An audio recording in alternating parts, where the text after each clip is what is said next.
Good morning from WKYT News. I'm Bill Bryant, and we welcome you to Kentucky Newsmakers. The U.S. election is in the books, and there were some interesting results here in Kentucky as well. We'll look at some of the trends a little bit later on Kentucky Newsmakers. Kelsey Soto will join us. But first, we're going to talk to two of the election winners from this week who will be taking seats in the Kentucky House. Democrat Adam Moore will be with us shortly, but we began with Republican Vanessa Grossl. She defeated Democrat Sherilyn Stevenson in a district that includes parts of Lexington and Scott County. Grossl and her husband run a business. She has worked in local government and at the Council of State Government's national headquarters in Lexington. Welcome. We appreciate you coming in. Thank you, Bill. It's a pleasure to be with you. And congratulations on what was a hard-fought and tight race, right? Yes. Yeah. What was it like for you? This was your first campaign. You had no intention of running, say, a year ago, but then you decided to get in. That's right. Yeah. It's been an interesting journey, and we didn't know what we didn't know, and we were inventing on the fly, but we built a great team, and that's what set us apart. We ran a unique campaign.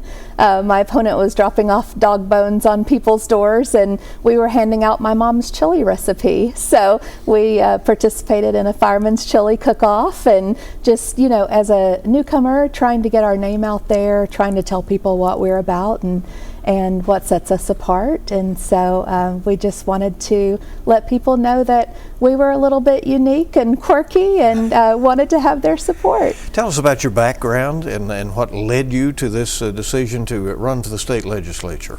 Sure. I grew up out in eastern Kentucky in Floyd County, daughter of a teen mom. My mom started college when I started kindergarten, and so she went on to become a teacher and then a school superintendent. I public school graduate, came down this way for college and stayed. But I spent 5 years living and working in Japan, taught Japanese here in the Fayette County Public Schools, went on to work for 2 mayors in state policy alongside governments from all 50 states, as you mentioned, at the Council of State Governments. And my husband and I built our home out in Scott County. He's an engineer and an aviator, and we have a small business. And I now work for a software company. So, and you were working on a PhD, you told me, but you're going to put that on hold for a while, right? Yes. We can only have so many irons in the fire at one time. All right. Is the layout of that district going to be a challenge to represent? It is families here in the urban areas, right within the Hamburg area and so forth, and then it also is rural farmland in a different county, in Scott County. Yeah. Maybe 2 different mindsets at times, and in fact the results were split between the counties. Will that be a challenge for you? Well, I'm a bridge builder at heart. It's what I've done my entire life and my entire career, and I want to meet people where they are and hear them out.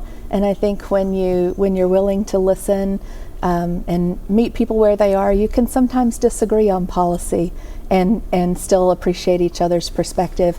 My husband and I, we're lucky if we agree 80% of the time, but we have a fantastic marriage. And so I hope that people will put their faith in me and give me a chance, even if they didn't vote for me, and would love to have a conversation about any types of policy with them. I think the challenge, honestly, Bill, was going out there trying to knock doors in a lot of gated communities, a lot of horse farm communities, and so I look forward to the opportunity to engage there. You were once a Democrat. Yes, that's right.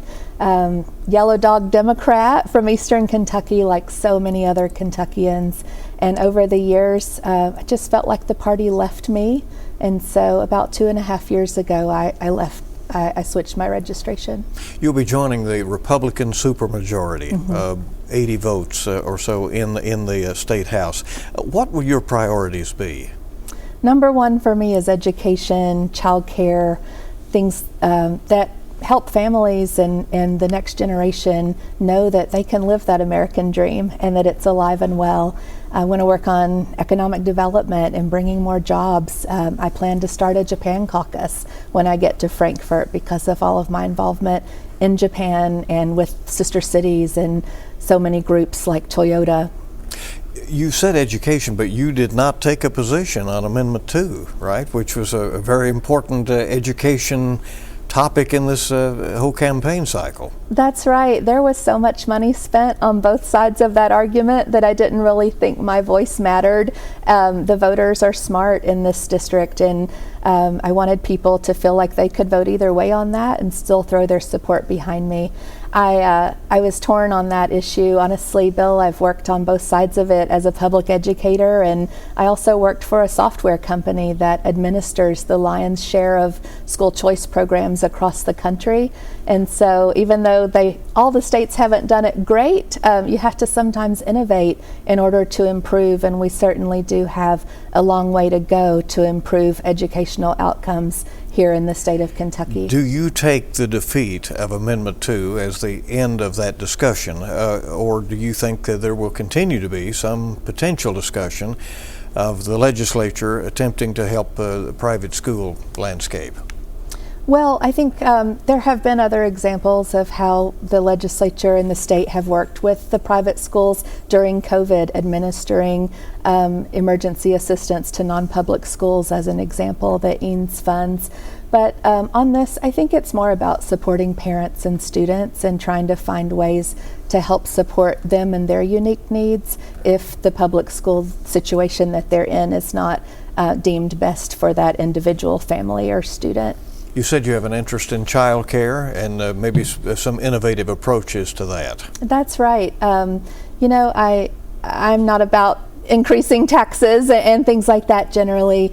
Would love to expand child care, would love 3 and 4 year olds to have more care.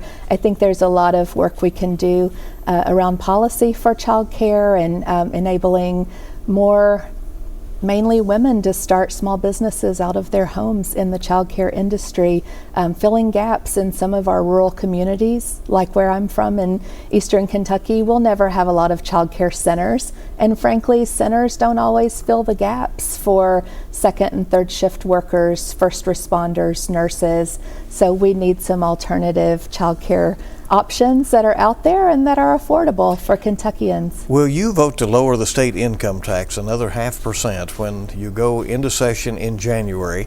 It appears the conditions have been met that would satisfy the law that would trigger that. Yes, I believe so. I haven't seen the metrics and how it's shaping up, but as long as we're able to balance our budget at the end of the day and still provide the services that our citizens expect of us, I would be in favor of that. I'm always in favor of giving families a little more money in their pocket at the end of the day. There will be attempts to get a bill heard that would provide exceptions in cases of rape or incest to Kentucky's near total abortion ban. There have been other efforts in the past. Those have failed. Do you see that issue returning? Well, I don't know if it will in this short session, but if it does, I will likely support it. It's an issue where I feel like we have to have options for Kentuckians who are in really dire circumstances that we can't even imagine. So yes, I think it will come back up. If it's not this session, maybe in the next. Would you be likely to join the Right to Life caucus in the House? I don't plan to join. That issue is very divisive. I think it's more of a religious and moral and just all sorts of different things get tied up in it. I don't think we're going to change anyone's mind. People are firmly where they are on that issue, and I don't think it's helpful to join that committee or that caucus rather. And I actually think it's a waste of taxpayer dollars to even have those caucuses on each side. We don't hear much about the upcoming legislation these days. There used to be what was called pre-filed legislation, and the reporters and the public could kind of parse through it in the weeks ahead. We don't see that anymore. It's up to the individual lawmakers to talk about what their priorities might be. We do know State Representative Chad All, who is a Democrat, is pushing a measure that would call for silent alarms in schools as a security enhancement. Is that something you would be interested in? I'm always in favor of more security in our schools, and so I'd love to take a look at that bill and perhaps see what it's about and see if we could come together in a bipartisan way around it. Yeah. Will it matter to you if an idea is coming from the Republican side or the Democratic side? Well, we have to have enough support to get something across. I'm not an extreme person. I want to be, the district, as you mentioned, is very diverse, and I need to hear from the constituents mainly, try and be a good voice for them. I've told people on this trail, it's not about me trying to strong arm anybody into believing the way I believe. I really, truly want to represent the people in the district. You've been congratulated. You've talked to some folks. Have you received any communication yet from Frankfort about what, getting some orientation going and getting into your seat? Yes, we have caucus retreat in December coming up, and we have our leadership election on Tuesday. So that'll be interesting to participate in.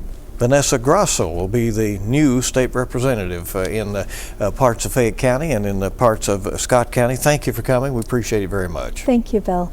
And we hope you'll stay with us. We're coming right back with Democrat Adam Moore, who also won a very tight race in the 45th district in Lexington and part of Jessamine County. Kentucky Newsmakers will continue.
Welcome back to Kentucky Newsmakers. We all knew the race in the 45th House District that includes part of Lexington and the Harrodsburg Road Corridor and part of Jessamine County was one to watch, and it proved to be a very tight race. With all the votes in, Democrat Adam Moore has taken the seat and will be going to Frankfort, apparently. He defeated Republican Thomas Jefferson, who beat incumbent Killian Timoney in the GOP primary. Using the slogan, "Kentucky deserves more," Adam Moore worked the district hard. The combat veteran and business owner used to be a Republican and once worked for Senator Mitch McConnell. Now he's a rare bright spot for Democrats after last week's elections. Welcome and congratulations. Appreciate you coming in. Thanks so much. We will note that the vote is not certified. There is the possibility of a recanvass. This is a very razor-thin margin, but you believe it'll hold up. Yes, sir. We've seen that both counties are at 99%. Looking at the Kentucky Secretary of State's website, Jessamine County is finalized. It seems like Fayette County is finalized. It seems like, so I think we're good. Are you surprised you were able to pull off an apparent win in a district where it has been decades since Republicans held it, and in a district where Donald Trump won handily in your district? I'm not that surprised because I know how hard we worked, and I say we because it wasn't just me. We had volunteers who were making phone calls, writing postcards, knocking doors, hosting events and meet and greets. We did so much that we gave ourselves every tool in the toolbox to win, and it took every tool. 131 votes isn't much, but it was enough. What challenges do you anticipate in representing a district that is both urban, lots of neighborhoods along the Harrodsburg Road area out there in the south part of Fayette County, and the rural areas of Jessamine County? I actually don't see that as a challenge. That's a great opportunity, and I'm a good person for that. So I grew up in rural Franklin County off Stockton Road, railroad tracks behind me, a creek in front of me, and tobacco fields on the sides. I moved to D.C., which everyone knows, after college. I've lived in the urban areas. I'm now in a very suburban area in Dogwood Trace neighborhood. No, literally the idea of a representative or a region like this is literally representative of my life and where I've lived. So I think I want to be able to connect with those voters of all types of areas. As you knocked on doors and campaigned, and we note that you did that hard, what did voters want to talk about? The economy, cost of living. And so as I think about myself going to Frankfort, I want to focus on those pocketbook issues because we know things are expensive. I know there's not so much that one legislator can do to help, but there are things in Frankfort that we can do, and I'm excited to focus on those because pocketbooks, they don't have an R or a D next to it. It's not urban or rural. We all need groceries. We all need gas. What can we do to help everyone? And what do you think that is? What do you believe that might be enacted in Frankfort that might lower prices? Well, one thing is that the new sales tax on services that was passed a few years ago, that is inflationary. It's only going to drive costs up as we're adding now sales tax onto your haircuts, your barber's appointments, you're going to your fitness center, going to your gym. But also, unfortunately, the thumb of big government has been put on forcing our energy providers to keep these old and outdated coal-fired power plants open. Let them modernize. Let them bring in natural gas if they want to, or natural gas if they want to. Let them bring in alternatives if they want to. But instead, it's going to be more expensive if we force them to stay open with these now becoming more obsolete and inefficient plants. Let me back up a little bit. Do you call for repealing the service tax on some services in the state? Yeah, I believe the sales tax on services is more regressive than the income tax is. I think it's going to hurt the working families and middle-class families the most. So you'll go to Frankfort calling for that? Yes, sir. Will you file a bill in that regard? I've got to decide which bills we want to file, what's going to be priority. We want to focus on one thing for pocketbooks and one thing for veterans. We want to think about those two priorities going to Frankfort. One of the key votes that likely will come up is whether to lower the state income tax another 0.5%. It is a high Republican priority. Do you anticipate supporting that cut now that it appears the conditions have been met to do that? I would rather cut taxes in other ways, whether that is repealing the sales tax that we talked about, reconfiguring the gas tax so that it's set to quantity of gas versus just the cost of gas like a normal sales tax is. There are things right now that I think are regressive that are hurting our middle class and working Kentuckians the most, whereas the income tax, I think we don't need to mess with it more. We brought it down. That's not necessarily a bad thing, but now we're taxing people's, again, their services, their consumption, and I do think that's hurting people who are working day in and day out in our state. You'll be going to Frankfort as part of a small minority. How do you hope to operate in that environment where party and seniority do matter? They do, and I'm a member of the Democratic caucus, and that's no lie, but I think the people in the 45th didn't just elect me to serve. I think they elected me to lead as well. That's been a part of my story. In the Army, being someone who achieved the rank of Staff Sergeant and E6, and if you're not in the military, you can go ask your friends about that. Within just 4 years, someone who has been the first guy out of the bird during insertions in Afghanistan, someone who actually took charge of a contingent during a firefight against Taliban in Afghanistan. I'm not going to shy away from a fight. I'm not going to sit on the bench. I'm not going to sit on the sideline. I'm ready to not just get to work, but lead if I need to and step up. You have talked about starting a Veterans Caucus. Yes, sir. What does that look like? So we're going to need to have support from both chambers, the Senate and the House, and I've already begun having phone conversations with people in my own party, but also people in the other party. I actually had a really good conversation. I want to check my notes just to make sure I get his name right, but he is the chair of the Veterans Military and Public Protection Committee. That is Representative Walker Thomas. We had a fantastic conversation yesterday. He actually invited me to come to their next committee meeting to meet all of their members, and he seems very excited to be a part of that, where we are focused on connecting our existing services in the state with our veterans who aren't getting those services that they've earned, but they aren't currently receiving. So you see that as a bipartisan caucus? Absolutely. Kentucky voters easily rejected Amendment 2 that would have allowed tax dollars to go to private schools. Do you foresee that being resurrected, or do you think with that vote that conversation will end? I think Lieutenant Governor Jacqueline Coleman said we beat that thing dead. So I think that conversation will end. But I think what this proves is that Amendment 2 failed this year. Amendment 2, which was a right for women to choose what to do with their bodies, failed 2 years ago. The Democratic side, the Democratic issues are winning when it's actually put to the voters. Just those representatives are not winning those races. So we know we're on the right side on these very important issues, that the Kentuckians are with us. And I think what's up to myself, but people in my party, to communicate that so they know that we're the side fighting for public education. We're the side fighting for freedom for our women. What is going on in an environment where you might win the issue set, but lose these contests for the seats? Win every battle you can. Nothing is guaranteed, but if we can win a battle, that can still be a good day. And I think even though that a lot of Democrats are upset with the way the national election went on Tuesday night, I think a lot of Kentuckian Democrats were glad that we defeated Amendment 2. But what is the disconnect, do you think?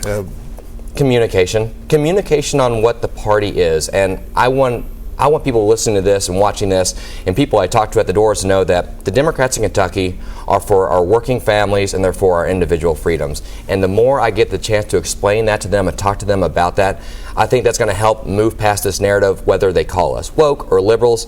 that is just a label that's been slapped on us. The label that we need to earn is the party for working families, is the parties for individual freedom. Abortion exceptions could come up. There have been bipartisan efforts. No bill has gotten to the floor at this point. Do you expect that discussion? I do expect, especially people from my own party, to be filing legislation and leading on that issue, that women should have options during the course of their pregnancy.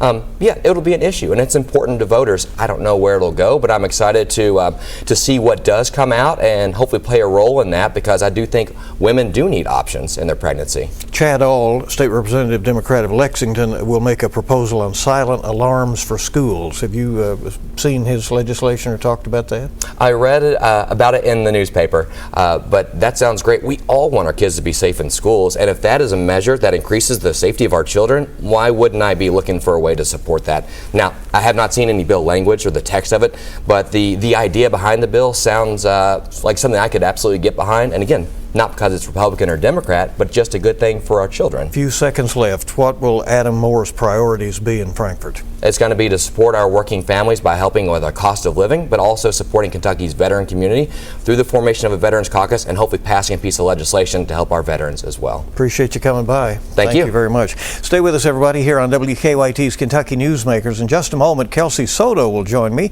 and we'll take a look at some of the trends in the voting in Kentucky that happened last week. WKYT's Kentucky Newsmakers will be right back.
Welcome back to Kentucky Newsmakers. Once again, Kentucky was one of the first states called for Donald Trump, who's now the president-elect of the United States. It was an interesting week. We had a lot going on. The presidential race was interesting nationwide and here in Kentucky as well. And Kelsey Soto on election night was kind of crunching the numbers, and then the days after. And we have really learned a lot about the voting behavior here in Kentucky. Well, we love our technology and being able to break down those numbers and really kind of see a more granular look at, and comparing the years. Right, this is the third time Donald Trump appeared on our ballots here in Kentucky, and so to see where ground was gained and where things were lost and how the other parties did as well. One thing I was interested in, you said that more people voted than voted in the presidential race. You would think that is what was drawing people out to the polls. Well, we always hear that that's when we get our big turnout is during a presidential year, but I was curious, because you don't have to fill out every race on the ballot, and some people skip races that maybe they're not familiar with or comfortable with or just don't have a particular interest one way or the other. But did crunch the numbers because we had a little more than 2 million ballots cast. We have 3.5 million registered voters here. But of those little more than 2 million that were cast, 18,000 people did not vote in the presidential race. They just chose not to, which is totally their prerogative. Call that an undervote, I know. Right? And well, that is interesting, Amendment 2 brought a lot of people out. Of course. No question. And, RFK Jr. got about 1% of the vote there, but also there was probably 30-some-odd thousand people who voted for other party other than Republican or Democrat. Trump ends up with about 65% of the Kentucky vote, right? A strong showing. That's different than what we saw in 2020 and 2016. Let's look at how it happened. All right, so this is comparing the last presidential election to the one we had this week.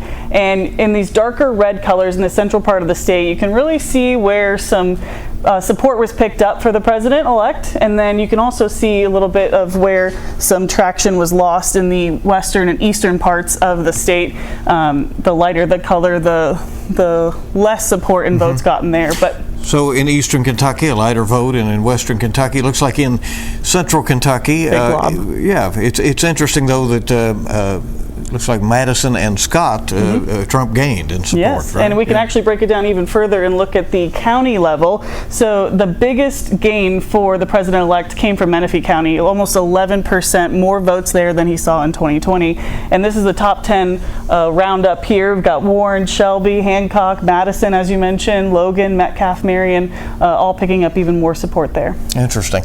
And Vice President Kamala Harris, when you look at her vote in the change in performance, she did not do nearly as well as Joe Biden did when he was elected president in 2020. Actually lost in every single county here in Kentucky, and we kind of even took a look at where... That is fewer votes than Biden got. Yes, right? and was not able to hold that same support. And we can look here closely at Scott County. It was where the least amount of loss came from, and that was a little less than 1%. So that's where the closest to holding that same line from the last presidential election. And again, other areas of the state where her vote departed as we look at that. Yeah, I mean, it's the entire, I mean, we looked literally every county, and, you know, Fayette and Jefferson typically do vote blue, but even less support this time than the last presidential election. So that was something of note, I think, for a lot of people, saying, oh, didn't even really hold those areas, which are big, strong, progressive communities. I think you have a county by county look at, that as well, right? And where the largest losses. Greatest loss coming out of Martin County, almost 29% there. That's in the eastern part of the state, of course, and this is the top 10 counties where the biggest losses came for the Democrats. Many of them in eastern Kentucky, as you see. Yeah, Breathitt, Floyd, McGoffin, and we talked about Ohio Senator and VP-elect J.D. Vance came from Breathitt County, and so we heard from the librarian there yesterday who talked about some of the support and different ties that he has to that community as well. Well, it's interesting. We also had a lot of people who voted early. We know that, and as the time went on, a lot of votes were banked, but Election Day itself was still a pretty good turnout. It was, and it was still just slightly less than we saw in 2020, but it was higher than what we had in 2016. And, you know, I think those early votes, a lot of people were really excited. There was a lot of engagement and interest, and then on actual Election Day, we just weren't able to kind of bring out that same momentum. Well, there's always been this kind of use it or lose it feeling with the early voting, because if Kentuckians don't turn out early, the legislature may decide, well, it's not worth it, and that could be scrapped. And some people may have been worried about lines that they saw in early voting, thinking that was the case, but we did hear from a lot of people their particular polling precincts didn't have any issues. All right. Interesting. If people want to dig into the numbers, you can do that on WKYT.com or our WKYT News app. We have this interactive map you can check out for yourself. That's good. Kelsey, thank you so much. Course. All right. Thank you, everybody, for joining us for this edition of Kentucky Newsmakers. We certainly hope you make it a good week ahead.